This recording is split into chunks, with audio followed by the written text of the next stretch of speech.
দর্শক, আমি এখন আছি রাজধানী ঐতিহাসিক সোহরাওয়ার্দী উদ্যানে, যেখানে কিছুদিন আগে রাজীব শাহ নামে যে ভণ্ড পীর ছিলেন এখানে একটি মসজিদ স্থাপন করেছিলেন। আমি সেই স্থাপনার এখানে আছি, যেটি গত 26 তারিখ ঢাকা সিটি কর্পোরেশনের কর্তৃপক্ষরা পুরো মসজিদটি এখান থেকে উচ্ছেদ করে দিয়েছে। এখানে কোনো চিহ্ন পর্যন্ত রাখেনি।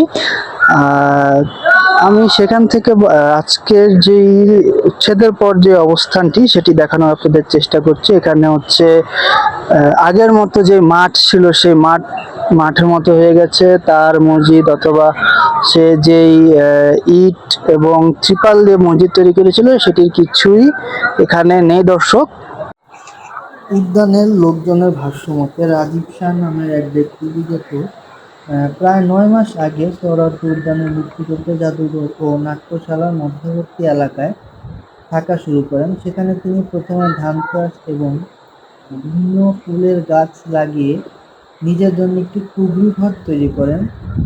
পরবর্তীকালে তিনি নিজ উদ্যোগে ওই স্থানে ইট বিছিয়ে মেঝ তৈরি করে এবং ওপরে ত্রিপল টানিয়ে নামাজের জায়গা লিখে একটি অস্থায়ী স্থাপনা গড়ে তোলেন, যা সামাজিক যোগাযোগ মাধ্যমে ভাসমান মসজিদ হিসেবে ভাইরাল হয়।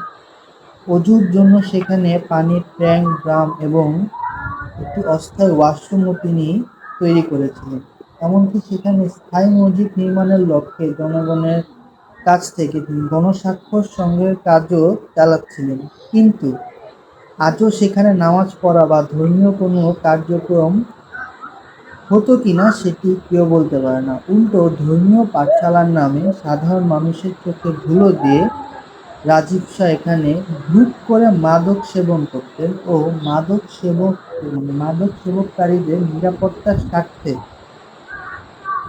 মাদক সেবনে সাহায্য করতেন। অভিযান পরিচালনাকারী কর্তৃপক্ষ জানায়, উদ্যানের ভেতরে আধুনিক মসজিদ থাকা সত্ত্বেও ধর্মীয় আবেগকে পুঁজি করে সরকারের জমি অবৈধভাবে দখল ও ভণ্ড রাজীব শাহ আস্তানা বানিয়েছিলেন। উচ্ছেদের সময় এই স্থাপনা থেকে বেশ কয়েকটি পবিত্র কোরআন শরীফ, রেহেল, বাংলা অনুবাদ বই এবং কয়েকটি ট্রাঙ্ক উদ্ধার করা হয়।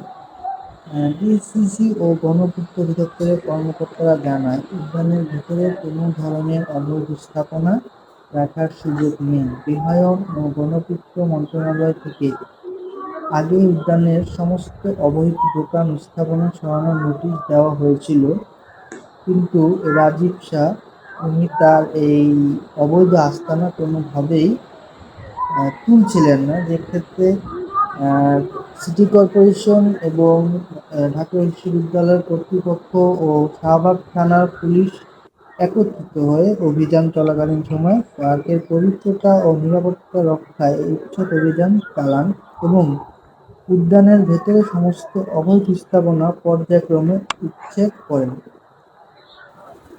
এরকম একজন মাদক সেবীর আস্তানা উচ্ছেদ করা আপনাদের কাছে কতটা যৌক্তিক বলে মনে করছেন তা আমাদেরকে জানাবেন। আমি মারুফ খন্দকার, দি ফাইন্যান্সিয়াল পোস্ট।